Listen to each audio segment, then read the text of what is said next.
जैसे ही होता है ना, कोठे पे जा गया कंजरी की लाफा कर देते हैं वैसे हमने नीदरलैंड की है।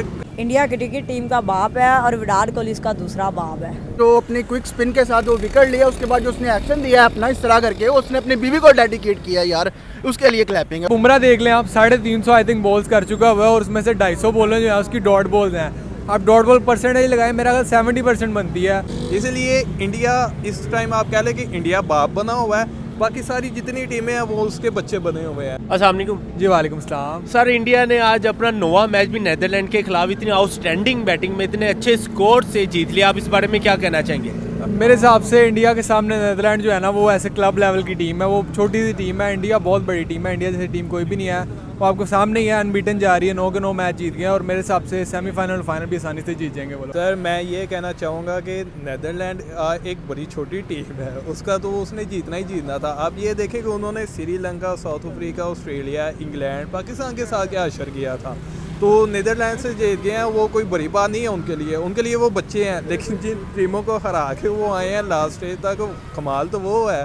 तो आई अप्रिशिएट, और सबको यकीन था, पहले से पता था नीदरलैंड हारना ही हारना था और इंडिया जीता ही जीता है। यार मुझे तो लगा था कि जो इंडिया टीम है आज कम से कम 500 स्कोर तो लगाएगी, लेकिन बाकी खैर जो भी उन्होंने बच्चों का एहसास किया, जी बच्चे हैं छोड़ दें इनको, लेकिन अगर सही वो खेलते तो मुझे नहीं लगता कि वो 500 से नीचे रहते, वो 500 से ऊपर ही निकलना था उन्होंने। बुमराह देख लें आप, 350 आई थिंक बॉल्स कर चुका हुआ है और उसमें से 250 बॉलें जो है उसकी डॉट बॉल्स हैं।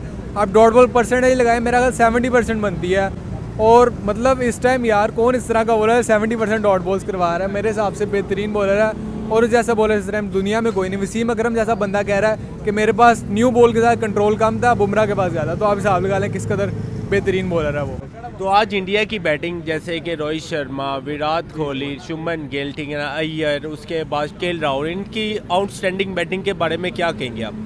देखिए मुझे तो समझ नहीं आती कि इतना टैलेंट आता कहाँ से इंडिया में। असल में ये सिर्फ आईपीएल से नहीं, उनके डोमेस्टिक सिस्टम से आता है। असल में देखिए आप, विराट कोहली ने आज 50 किया, उनके मेरे ख्याल 5 टॉप बैट्समैन हैं, उन्होंने 50+ स्कोर किया है। श्रेयस अय्यर आया, उसने सेंचुरी कर दी। केएल राहुल आया, उसने सेंचुरी कर दी।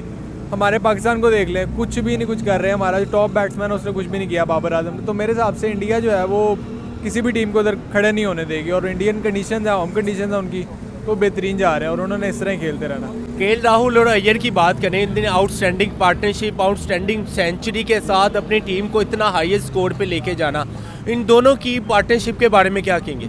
देखिए मेरे हिसाब से अगर 2-3 आउट हो जाए ना इंडिया पे, इंडिया प्रेशर नहीं लेती। हमने ऑस्ट्रेलिया वाले मैच में भी देखा है, कोहली और उधर केएल राहुल खड़े हो गए, उन्होंने 200 स्कोर आराम से 40 ओवरों में चेस कर दिया। आज भी जैसे केएल राहुल खेला और उसने आते ही प्रेशर ही नहीं लिया, उसने आते ही चौके छक्के लगाए हैं। 62 बॉल्स पर उसने आई थिंक सेंचुरी कर ली। तो वो श्रेयस अय्यर बेहतरीन बैट्समैन है, उसने इतने लंबे छक्के मारे हैं इस टूर्नामेंट में, मुझे यकीन नहीं होता। इतना छोटा सा है और वो इतने लंबे लंबे छक्के मार देता है। बहरहाल इंडिया की टीम जो है वो कमाल है इस टाइम। अगर बात कीजिए, नीदरलैंड ने अफ्रीका के खिलाफ अफ्रीका को बीट किया हुआ है, तो आपको नहीं लगता था कि इंडिया के साथ थोड़ा सा टफ मुकाबला करती है अफ्रीका, नीदरलैंड? बिल्कुल भी नहीं, क्योंकि साउथ अफ्रीका को उन्होंने एक बहुत टफ मुकाबला दिया था साउथ अफ्रीका को। लेकिन इंडिया ने साउथ अफ्रीका के साथ क्या अशर किया था, उसके मुकाबले में देखे नीदरलैंड इंडिया का कुछ भी नहीं कर सकता था। इसलिए इंडिया इस टाइम आप कह लें कि इंडिया बाप बना हुआ है, बाकी सारी जितनी टीमें हैं वो उसके बच्चे बने हुए हैं। तो ये सूरत हाल जा रही है फिलहाल वर्ल्ड कप के अंदर। तो ऐसी क्या बात है सर, इनकी अगर बॉलिंग नहीं चलती तो बैटिंग, इस टाइम तो वर्ल्ड कप में बॉलिंग भी आउटस्टैंडिंग, बैटिंग भी आउटस्टैंडिंग, क्या बात है, क्या चीज़ कर रहे हैं इंडिया कि हर प्लेयर अच्छी सी अच्छी परफॉर्मेंस कर रहे हैं, जैसे कि आज आपने देखा है इनकी बैटिंग परफॉर्मेंस? ये कह सकते हैं कि जैसे इंडिया की बैटिंग है, बॉलिंग है, उन्होंने अपना माइंड सेट किया हुआ है कि भाई हमने खेलना अपने मुल्क के लिए।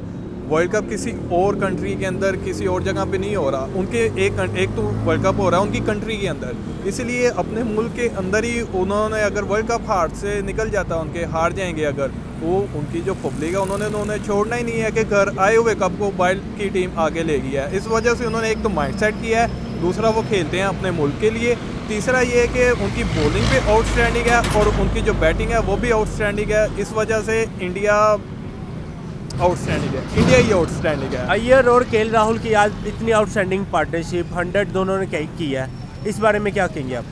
इस बारे में ये कहूँगा कि केएल राहुल एक बहुत अच्छा बैट्समैन है। वो उनका यहाँ से भी पता लगता था जब वो रिकवरी के बाद वापस आए थे पाकिस्तान के अगेंस्ट, मेरे ख्याल से पहला मैच उन्होंने खेला था रिकवरी के बाद, तो जिस तरह से उन्होंने वहाँ पे परफॉर्मेंस दी थी कमाल कर गए थे। तो इसलिए केएल राहुल का मतलब कि सिर्फ केएल राहुल, रोहित शर्मा नहीं, विराट कोहली, ईशान और उसके अलावा जो उनके बाकी और बनते हैं बैट्समैन जितने भी टोटली सारे हैं 6 to 7 बैट्समैन तक जो हैं ऑलराउंडर भी बहुत अच्छा खेलते हैं। और ये एक मैं कहता हूँ आउटस्टैंडिंग कमाल है इनका, और इंडिया का बॉलिंग उससे भी कमाल है। इस वजह से कंपेयर करना किसी और टीम के साथ इंडिया को इस टाइम ये ना कह लें कि आप बड़ी अजीब सी और ना बुरी बात होगी। बॉलिंग लाइन इंडिया की कैसी चल रही है? हर 8 के 8 मैच में इन्होंने नई से नई बॉलिंग, नई से नई टेक्निक, और आज 9वें मैच में भी इतनी आउटस्टैंडिंग बॉलिंग के बारे में क्या कहेंगे? देखिए शुरू में अगर जो है सिराज विकेट ना ले तो बुमराह ले लेता है, बुमराह विकेट ना ले उसके बाद शामी आया था, शामी ले लेता है, शामी ना ले कुलदीप ले लेता है, कुलदीप ना ले जडेजा ले लेता है। तो ये पांचों के पांचों मेरे हिसाब से बेहतरीन बॉलर हैं। जडेजा जो है बेहतरीन ऑलराउंडर है, उसकी बैटिंग कमाल है, बॉलिंग में वो बंदा रन्स नहीं देता।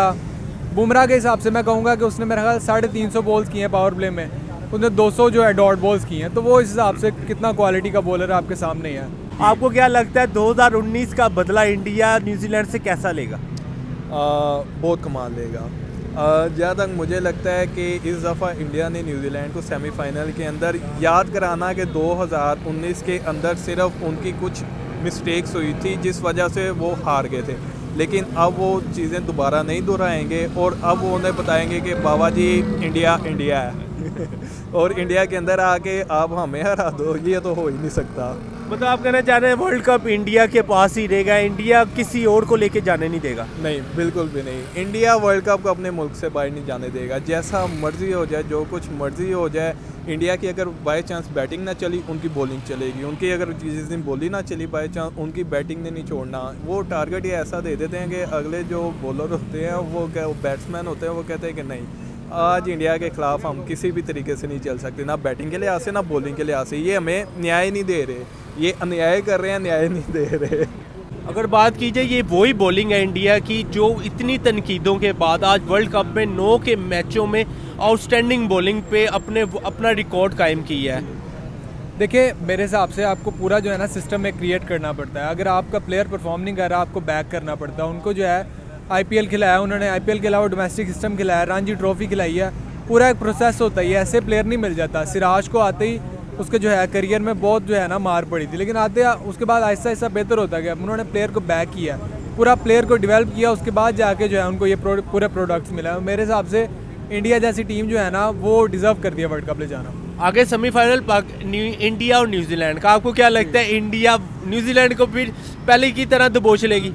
नहीं, मेरे हिसाब से इस दफ़ा इंडिया ने बदला ले लेना न्यूजीलैंड से 2019 वाला, और इस दफ़ा जो है वो कोई रन आउट नहीं होना धोनी वाला, कोई कुछ नहीं होना। इस दफ़ा वन साइडेड मैच होना और इंडिया ने आसानी से जीत जाए। यही कहेंगे कि इंडिया वालों को नीदरलैंड को बख्श देते, आपकी बड़ी मेहरबानी थी कि एक घर आया मेहमान है उसके आपने लापा कर दी है। जैसे होता है ना कोठे पे जा गया कंजरी की लापा कर देते हैं वैसे हमने नीदरलैंड की है। कल को वो ना आई आपके साथ वर्ल्ड कप या कोई भी मैच खेलने के लिए तो बंदा क्या कहेगा आपको।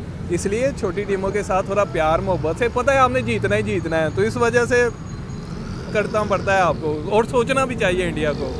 यार बाकी जो इंडिया है वो सारी टीमों का बाप है यार, इनसे कोई भी नहीं जीत सकता बंदा, ठीक है। बाकी ये जो मैचेस चल रहे हैं ये इस चीज़ को मैचेस को विन करेंगे और सबसे ऊपर लेके जाएंगे। और बाकी मैं अभी से ये गारंटी देता हूँ, लिख कर देने के तैयार हूँ यार कि इंडिया जो है ये वर्ल्ड कप जीतेगा और इससे कोई भी बंदा नहीं जीत सकता, सिर्फ इंडिया जीतेगी।